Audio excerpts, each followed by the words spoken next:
Assalamualaikum warahmatullahi wabarakatuh.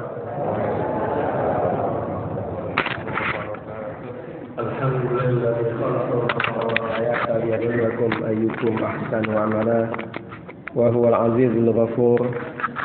Asyhadu an la ilaha illallah wahdahu la syarika lah wa asyhadu anna Muhammadan abduhu wa rasuluh.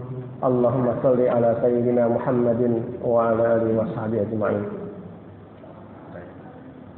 Marilah sama-sama Bapak Ibu kita panjatkan puji syukur Allah Subhanahu wa taala yang senantiasa tak henti-hentinya memberikan berbagai kenikmatan kepada kita semua. Kita diberi kesehatan, diberikan iman dan Islam sehingga mampu dan juga bertekad untuk senantiasa hadir ke masjid ini di waktu subuh dan melanjutkan dengan kajian ba'da subuh. Salawat salam semoga tercurah kepada junjungan kita semua Nabi Muhammad SAW beserta keluarga, sahabat, tabi'in, tabi'in dan semua pengikutnya yang mudah-mudahan kita semua istiqomah di dalamnya. Tak terasa kita sudah memasuki hari ke-2 bulan Dzulhijjah. Sedikit lagi kita akan menghadapi ataupun sama-sama berlebaran lagi, tapi Idul Adha. Terkadang kita suka lupa bahwa waktu itu berjalan dengan sangat cepat. Kalau kita ingat tahun lalu, kayaknya baru kemarin kita motong domba, motong sapi, motong kambing. Kayaknya dalam tahun lalu kita sama-sama mendapatkan daging kurban. Maka tepat tadi salawat yang disampaikan oleh Saudara Mahfud mengingatkan kita tentang masalah waktu. Waktu itu terus berjalan dan tiba-tiba nanti waktu kita akan tiba. Didatangi oleh malaikat Israil. Waktu yang begitu cepat, terkadang kita lupa untuk bagaimana mengisinya dengan bekal-bekal yang cukup. Pada saat nanti Allah memanggil kita ke hadapannya. Oleh karena itu, Bapak Ibu sekalian, kesempatan pada pagi hari ini, yuk kita coba ingat-ingat kembali dosa-dosa apa yang sudah kita lakukan, yang perlu kita sampaikan taubat nasuha kepada Allah Subhanahu wa taala. Yang mudah-mudahan dengan taubat itu kita menjadi hamba Allah yang ketika menghadapnya, malaikat mendoakan kita, malaikat penghuni langit semua menyalami kita, dan Allah ridho dengan datangnya kita menghadap ke hadiratnya. Bapak Ibu, tak terasa kita sudah memasuki bulan haram yang kedua dari 4 bulan haram yang Allah tetapkan.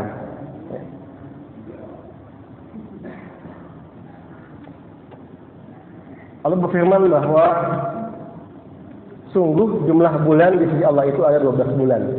Inna iddatash syuhuri 'indallahi 12 syahra.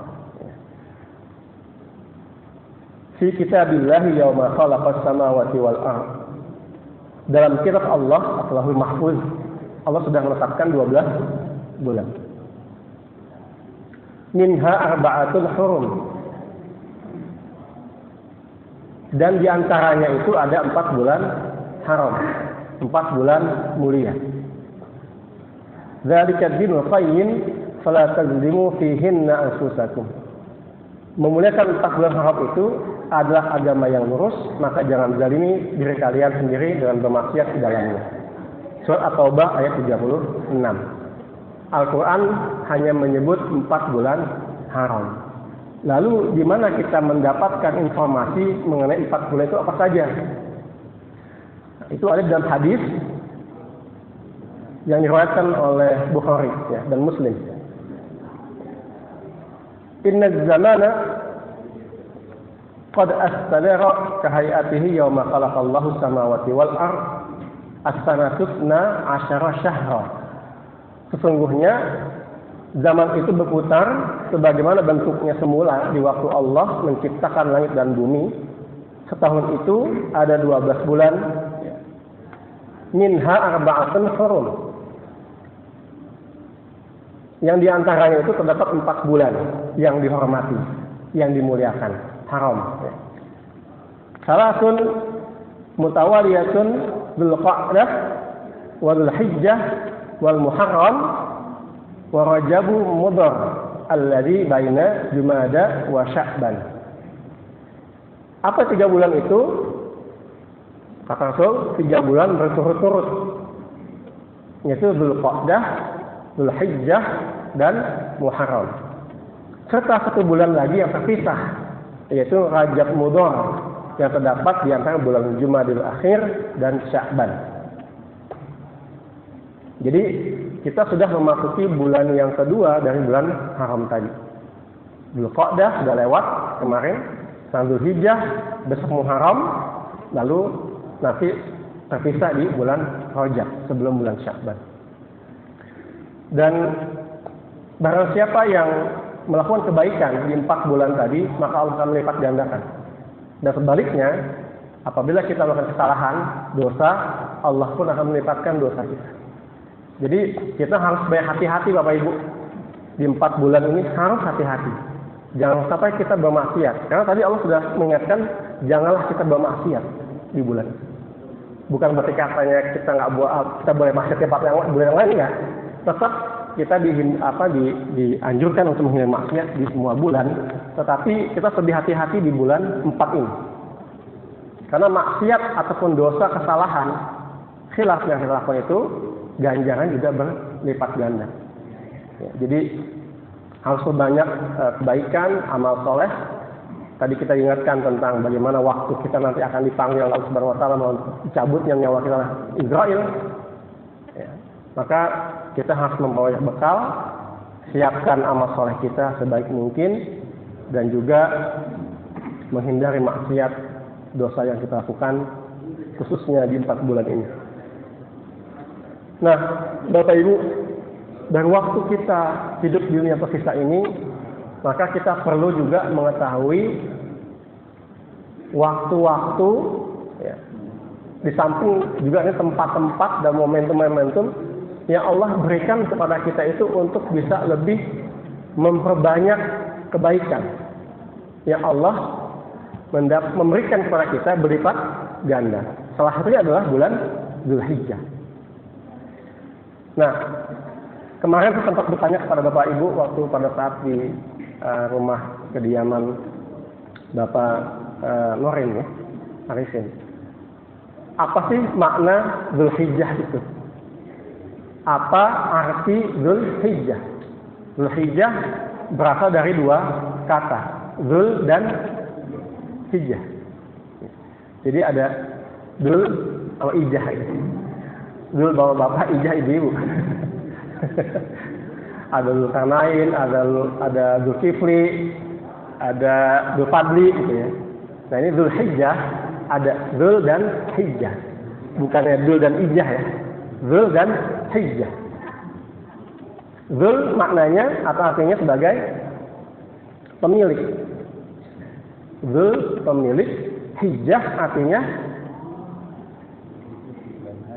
haji.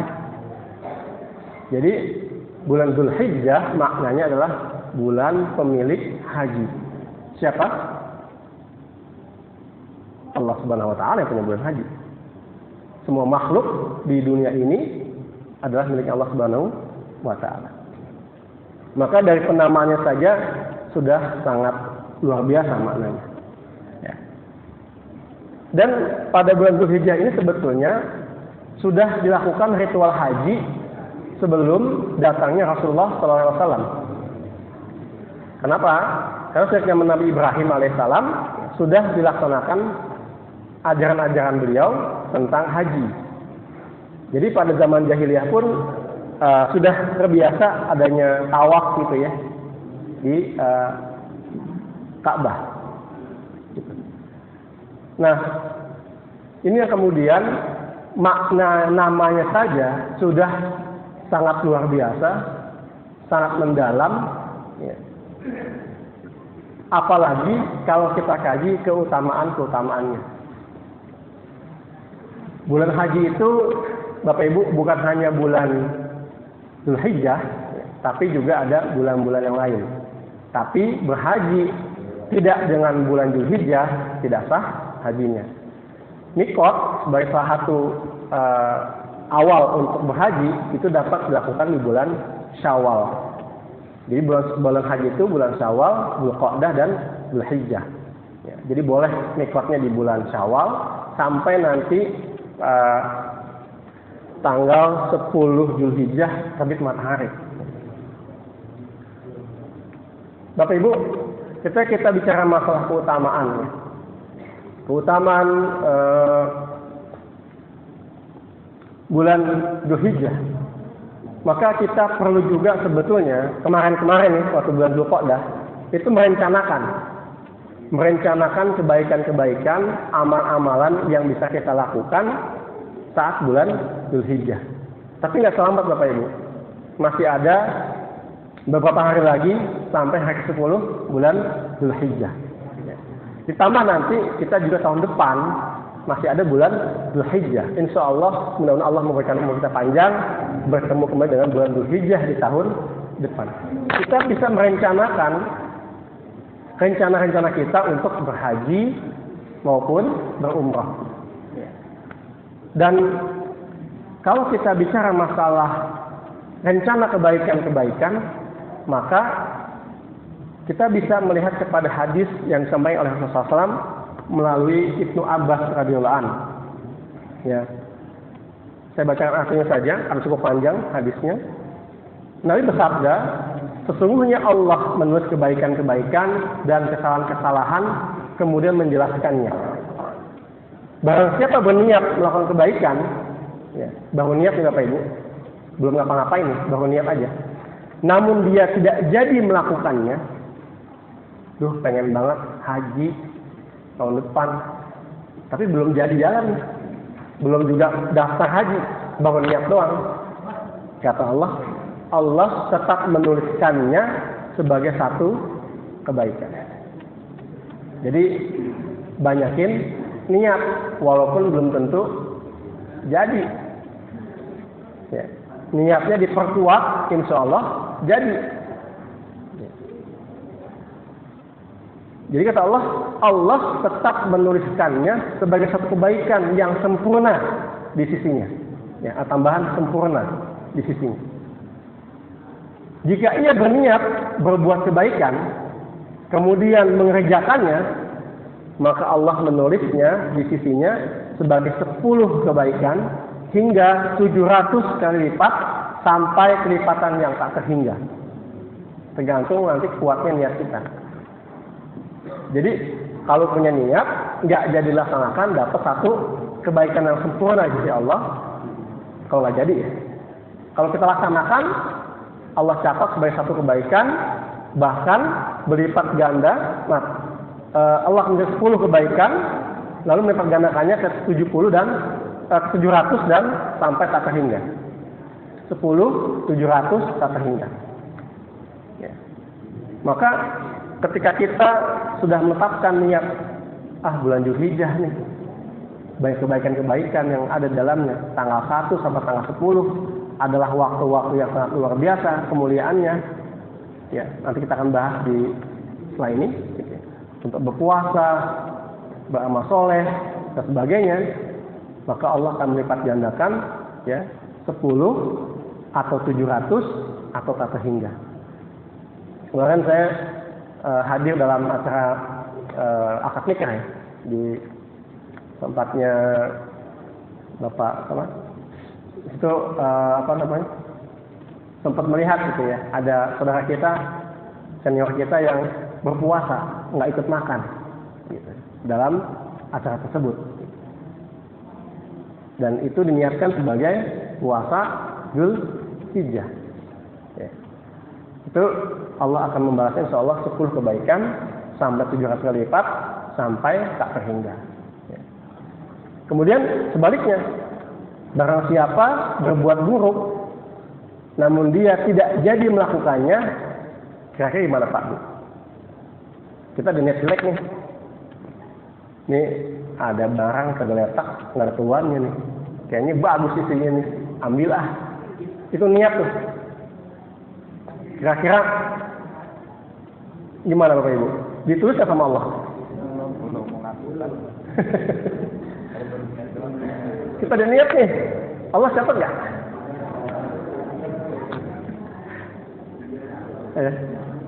Bapak Ibu, Allah itu maha baik. Baik banget. Kalau kita ada kesulitan, ada kesusahan, jangan suudzon sama Allah. Allah tuh baik banget. Allah akan memberikan kita di waktu yang tepat. Firman Rasulullah begini, barang siapa berniat berbuat buruk, ya, namun dia tidak jadi melakukannya, maka Allah menulisnya di sisinya sebagai satu kebaikan yang sempurna. Jadi kalau misalnya tadi kita baru niat buruk, tapi belum kita baru niat doang nih, belum kita lakukan, kita bukan dicatat sebagai keburukan Bapak Ibu.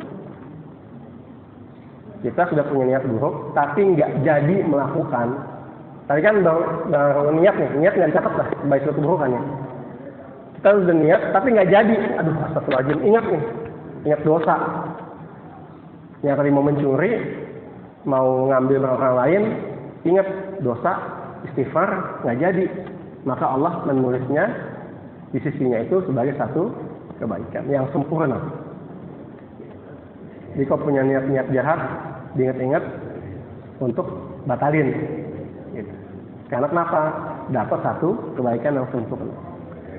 Dan barang siapa berniat berbuat kesalahan, kemudian mengerjakannya, jadi niat jahat lalu mengerjakannya, maka Allah akan menuliskannya sebagai satu kesalahan.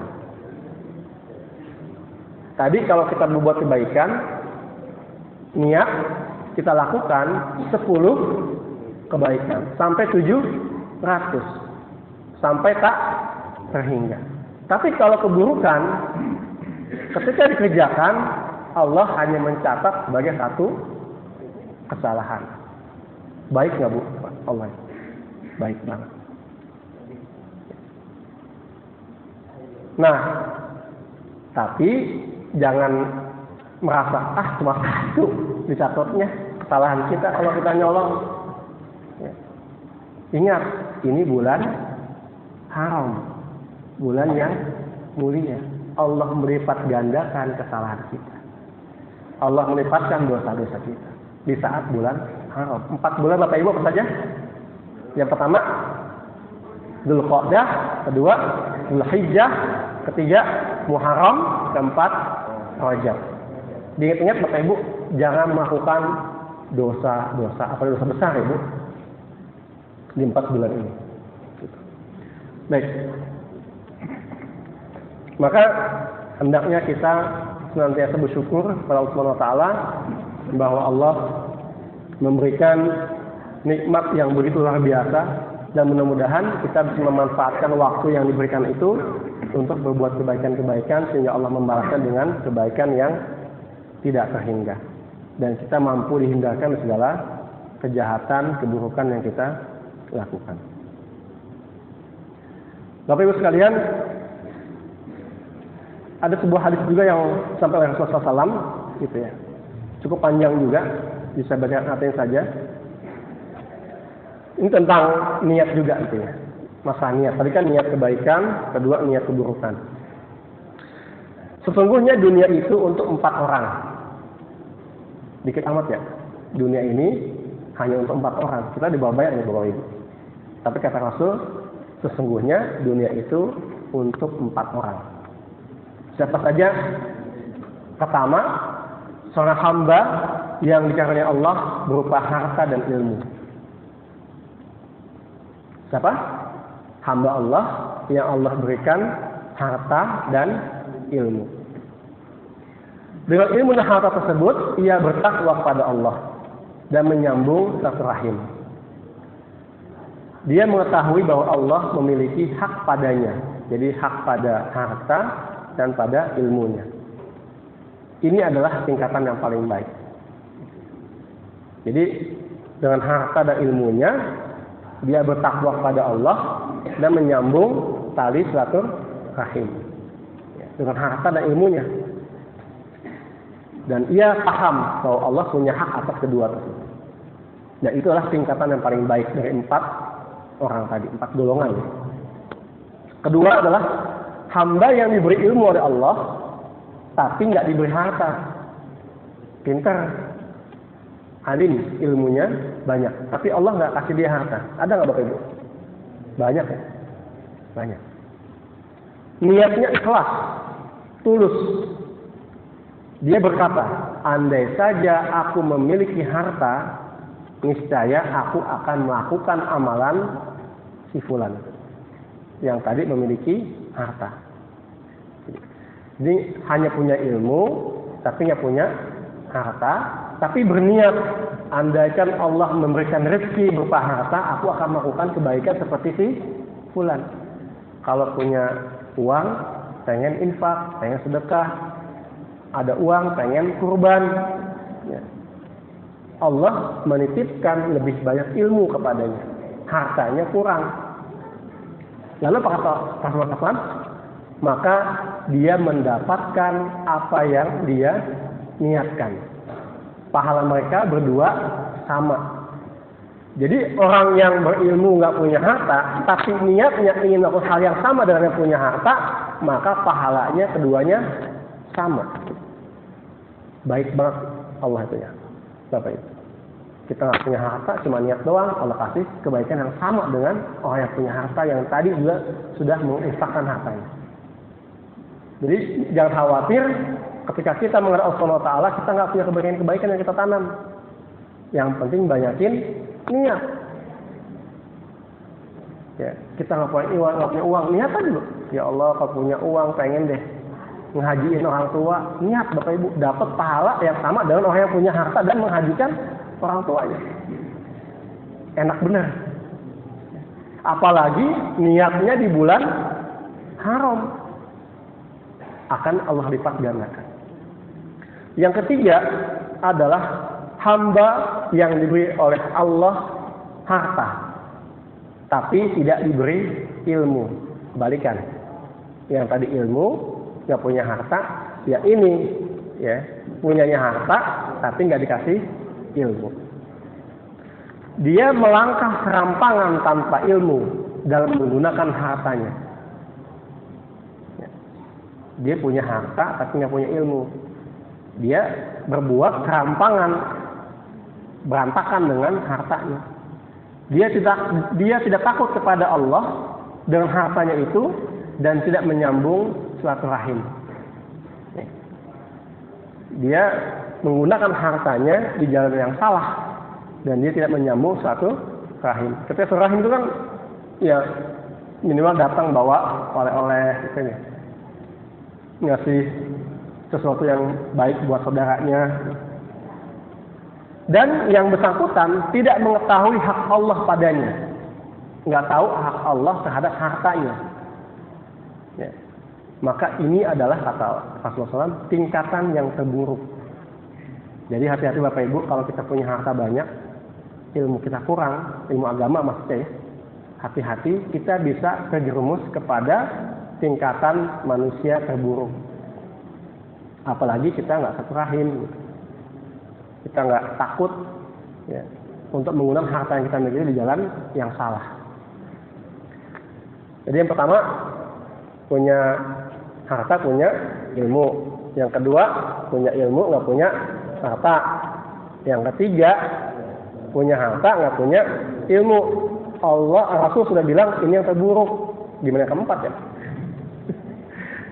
Yang keempat adalah tidak dikaruniakan oleh Allah kedua-duanya. Nggak punya ilmu, nggak punya harta. Dia berkata, andai aku punya harta, tentu aku akan melakukan seperti yang dilakukan oleh si fulan, yang serampangan mengelola hartanya.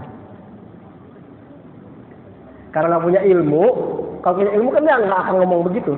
Kalau dia punya ilmu, dia akan ngomong seperti yang sebelumnya. Kalau aku punya harta, aku pengen deh yang hajiin orang tua. Itu punya ilmu Pak, Bu. Tapi yang punya ilmu, ketika orang yang punya harta, foya-foya menggunakan harta dari jalan yang salah, maka orang yang keempat ini tuh niatnya udah kalau punya harta pengen juga kayak gitu berfoya-foya. Ya. Maka kata Rasul, dengan niatnya itu maka dosa keduanya sama dengan orang yang ketiga. Jadi orang yang pertama punya niat saja untuk kebaikan, Allah berikan yang sama dengan yang pertama tadi. Orang yang keempat, karena dia nggak punya ilmu dan nggak punya harta, lalu ngawang-ngawang, berandai-andai dengan melakukan hal yang salah, gitu.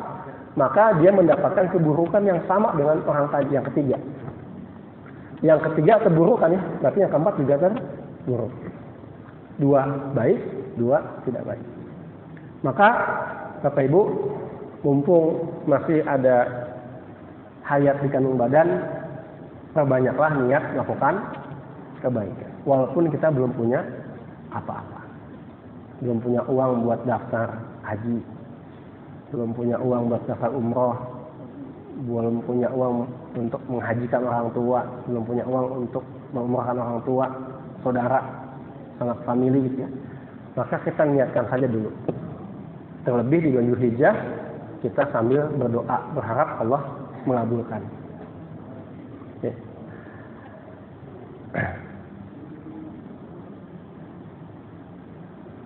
Kemudian kita perlu juga untuk mengetahui apa saja keutamaan-keutamaan yang Allah berikan pada bulan Dzulhijjah. Tahun lalu, kalau nggak salah, Ustadz Nur Mafyudin pernah menyampaikan kajian tentang keutamaan 10 hari pertama di bulan Dzulhijjah.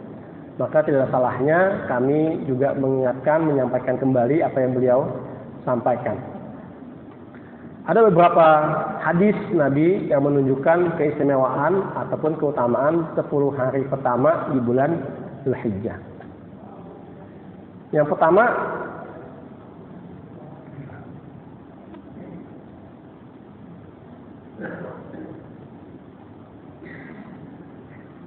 Allah menyebutnya di dalam Al-Quran, surat Al-Hajj ayat 28. A'udzubillahi minasyaitonirrajim. Bismillahirrahmanirrahim. Liyashhadu manafi'a lahum wa yadhkuru ismallahi fi ayyamin ma'lumat. Ayyamin ma'lumat. Hari-hari yang dikenal. Ala ma razaqahum min bahimatil an'am fakulu minha wa'imul ba'isal faqir. Mereka berdatangan supaya menyaksikan berbagai manfaat untuk mereka dan menyebut nama Allah pada beberapa hari yang telah ditentukan. Hari-hari yang telah ditentukan yang sudah kita ketahui, gitu ya. Atas rezeki yang telah dianugerahkannya kepada mereka. Jadi disebutkan di sini fi ayyamin ma'lumat. Ya. Pada hari-hari yang telah ditentukan, ma razaqahum, atas rezeki yang telah dianugerahkannya kepada mereka. Berupa apa? Binatang ternak. Bahimatul an'am, ya, berupa binatang ternak. Kalau bicara masa beberapa hari, kemudian ada binatang ternak, para fuqaha mengatakan sebagai 10 hari bulan Dzulhijjah. Ya, 10 hari pertama di bulan Dzulhijjah. Fakulu minha wa'imul ba'isal faqir. Makanlah sebagian darinya, binatang ternak tadi, ya, dan sebagian lainnya berilah makan orang yang sengsara lagi fakir. Bapak Ibu, kemudian Imam Syafi'i menafsirkan, menyatakan tentang al-ayyamul ma'lumat tadi sebagai 10 hari pertama bulan Dzulhijjah. Ya. Qala Syafi'i wal ayyamul ma'lumatul asyru wa akhiruha yaumun nahar. Asy-Syafi'i mengatakan hari-hari yang diketahui adalah 10 hari yang akhirnya hari raya kurban. Tadi ada binatang ternak ya di ayat Al-Hajj 28 tadi. Nah, apa saja tafsir yang lain dari ayat tadi? Beberapa ulama menyebutkan 10 hari tadi adalah 10 hari akhir bulan Ramadan, ya, dan 10 hari pertama bulan Muharram. Tapi tafsir yang pendapat ulama yang masyhur adalah yang tadi 10 hari pertama bulan Dzulhijjah. Ya. Jadi ada beberapa ulama yang menyebutkan 10 hari terakhir Ramadan dan 10 hari pertama di bulan Muharram. Karena ada Asyura, ada puasa Asyura gitu ya. Kalau di Muharram, kalau di Ramadan ada Lailatul Qadar. Lalu kemudian Imam Ibnu Katsir memperkuat pendapat Imam Syafi'i tadi, gitu ya, bahwa dari beberapa sahabat itu menyebutkan bahwa 10 hari tadi adalah 10 hari pertama bulan Dzulhijjah. Nah, apa sih keistimewaan 10 hari pertama bulan Dzulhijjah? Allah berfirman dalam surat Al-Fajr ayat kedua. Wal Fajr yang pertamanya, yang keduanya walayalin ashr. Allah bersumpah. Pertama Allah bersumpah dengan waktu subuh Al-Fajr, yang kedua Allah bersumpah dengan menyebut malam-malam yang 10. Malam-malam yang 10. Tafsir Imam Ibnu Katsir dan tafsir-tafsir yang lain menyebutkan bahwa malam-malam yang 10 ini adalah malam-malam 10 pertama di bulan Dzulhijjah. Kalau Allah sudah menyebut nama suatu makhluknya, jika sumpah, maka benda atau makhluk itu adalah hal yang memiliki keutamaan. Wasyamsi waduhaha wal qamari idza talaha. Allah menyebut dengan bersumpah menyebut nama-nama makhluknya. Al-Fajr subuh juga punya keutamaan. Di sini malam-malam keutamaan. Dan juga ada hadis yang khusus menyebutkannya tentang 10 hari tersebut, ya, yang pernah juga disampaikan oleh Ustaz Nur Mahyudin tahun lalu, bahwa hari-hari yang paling utama di dunia adalah 10 hari pertama di bulan Dzulhijjah. Lalu kemudian Ibnu Qayyim Al-Jauziyah pernah menyebutkan bahwa 10 malam terakhir Ramadan itu lebih utama daripada 10 malam pertama bulan Dzulhijjah. Sedangkan 10 siang pertama Dzulhijjah itu lebih utama daripada 10 siang terakhir bulan Ramadan. Ini ada kebalikan gitu ya. Siangnya lebih utama Dzulhijjah, malamnya lebih utama di bulan Ramadan. Ini pendapat ulama Ibnu Qayyim Al-Jauziyah. Nah, kemudian hadis yang sangat masyhur yang disampaikan oleh Ibnu Abbas radhiyallahu anhu itu, yang bersabda bahwa tidaklah ada hari-hari yang amal soleh di dalamnya lebih Allah cintai dari hari-hari ini. Maksudnya 10 hari pertama bulan Dzulhijjah. Jadi Rasulullah SAW menegaskan dalam hadisnya, ma min ayyamin amal salih fiha ahabbu ila Allah min hadhil ayyam. Tidak ada hari di mana amal kebaikan saat ini lebih dicintai oleh Allah daripada hari-hari ini, yaitu 10 hari pertama di bulan Dzulhijjah. Lalu sahabat bertanya, qalu ya Rasulullah wala jihad fi sabilillah. Para sahabat bertanya, ya Rasulullah, enggak juga jihad fi jalan Allah? Maksudnya lebih baik dari jihad fisabilillah jalan Allah, kata sahabat itu ya. Rasul mengatakan, qala wala jihadu fi sabilillah. Ya. Termasuk juga jihad fisabilillah. Tidak termasuk juga jihad fisabilillah. Artinya 10 kebaikan dalam 10 hari Ramadan itu lebih baik dibandingkan jihad fisabilillah. Tapi ada kelanjutannya. Ya. Illa rajulun kharaja bi nafsihi wa malihi falam yarji min dzalika bi syai'. Kecuali orang yang keluar berjihad dengan jiwa dan hartanya kemudian tidak kembali dengan sesuatu apapun, artinya mati syahid. Artinya adalah orang yang berjihad fisabilillah, kalau dia tidak mati syahid, ya, maka itu kalah kebaikannya dengan kebaikan-kebaikan selama 10 hari pertama di bulan Dzulhijjah. Tapi kalau sampai mati syahid, maka itu tetap lebih baik dibandingkan kebaikan 10 bulan Dzulhijjah. Ya. Artinya hadis ini begitu menjelaskan mengenai keutamaan dari 10 hari pertama bulan Dzulhijjah. Allah mencintai amal soleh yang dilakukan di dalam 10 hari tersebut. Maka hendaknya kita memperbaiki amal-amal kebaikan di 10 hari pertama tersebut. Ya. Silakan Bapak Ibu berbuat apa saja yang baik, amal soleh. Tidak hanya puasa. Ya, puasa boleh dianjurkan selama 10 hari ini. Juga memperbaiki jumlah memperbaiki salawat, zikir, sholat. Ya, sholat malamnya juga dikencangkan setiap hari. Zakat mal juga dibayarkan, nggak harus menunggu di bulan Ramadan, bisa dikeluarkan saat ini juga di bulan Dzulhijjah. Infak, sedekah, ada peluang-peluang yang kita bisa lakukan. Panitia Idul Kurban juga sudah menyiapkan segala sesuatunya untuk Bapak Ibu bisa berkurban ataupun membantu pelaksanaan pemotongan hewan kurban. Dan di bulan Dzulhijjah ini terdapat kebaikan-kebaikan yang Allah menghimpun banyak hal dalam satu bulan ini. Ya, terutama di 10 hari pertama bulan Dzulhijjah. Di mana di bulan ini ada sholat, ada puasa, ada sedekah, ada haji. Kumpul semua nih Pak Bu. Semua potensi ibadah yang kita bisa lakukan ngumpul semua di bulan Dzulhijjah. Jangan sia-siakan. Bulan lain nggak ada haji. Meskipun tadi saya sampaikan bulan-bulan haji itu ada 3, ya. Ada Syawal, ada Dzulqa'dah, ada Dzulhijjah. Tetapi yang ada wukuf di Arafahnya ada di bulan Dzulhijjah.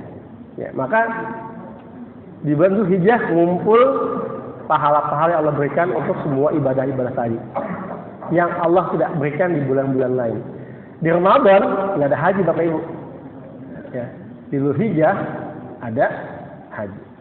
Maka kalau kita lihat di negara-negara Arab ya, itu jauh lebih ramai syiarnya itu ketika bulan Dzulhijjah. Ya, apalagi di tanah suci, di Mekah, Madinah itu lebih kuat syiarnya di bulan haji dibandingkan di bulan Syawal. Kalau kita bulan Syawal ramai ya, mudik. Kalau di sana, khususnya di Tanah Haram, di bulan Dzulhijjah ini sangat luar biasa penuh, membludak. Ya. Jutaan orang berkumpul di sana. Maka dari sekian bahasan yang sudah kita bahas, jangan lupakan perbanyak apa Bapak Ibu. Yang pertama, niat. Niat aja dulu. Ya. Niat aja yang baik. Jangan niat yang buruk ya Bapak Ibu. Karena nanti kalau kelewatan kita ngejain berlipat ganda dosa dan kesalahan yang kita lakukan dan serta Allah Subhanahu wa taala. Baik, itu mungkin saja yang dapat kami sampaikan, mudah-mudahan bermanfaat. Lebih kurangnya kami mohon maaf. Assalamualaikum warahmatullahi wabarakatuh. Demikian uraian materi kajian subuh pada hari ini tentang makna daripada Dzulhijjah dan juga keutamaan daripada 10 hari pertama di bulan Dzulhijjah.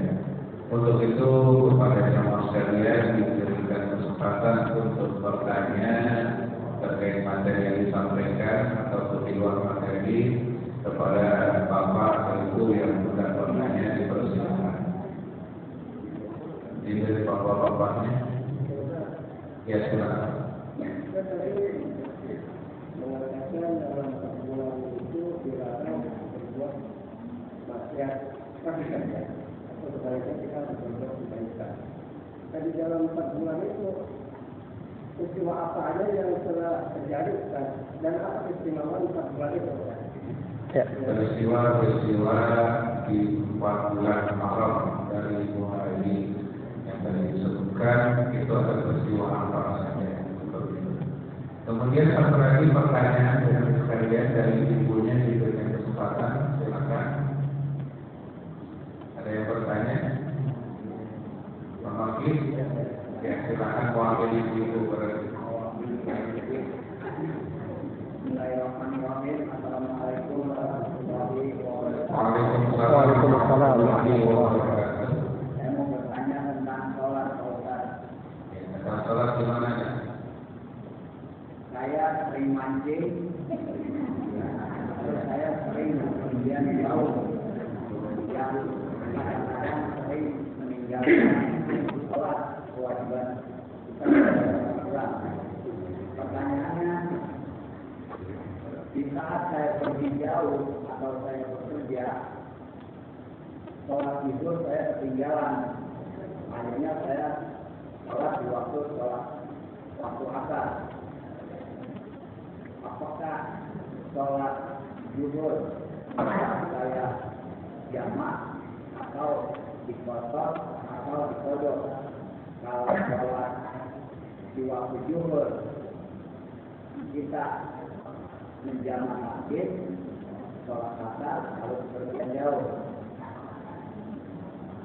Pertanyaannya, sholat zuhur yang saya tinggal di waktu sholat asar, saya sholat asar Jamak. niatnya jamak atau qasr atau qadha. Terima kasih. Tadi karena kenapa tinggalnya? Karena sibuk atau karena lupa? Mancing. Oh, mancing ya? Pergi jauh, mancingnya misalnya Di laut. di laut. Tiap malam. Jauh. Ini masih depok. Jadi ini depok. Jadi kalau mancing, kadang sholatnya ini zuhur sama asar.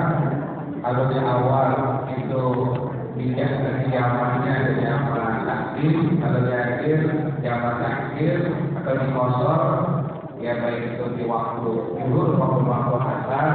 Ini bagaimana kita seperti itu. Demikian. Jadi dari dua pertanyaan tadi peristiwa di 4 bulan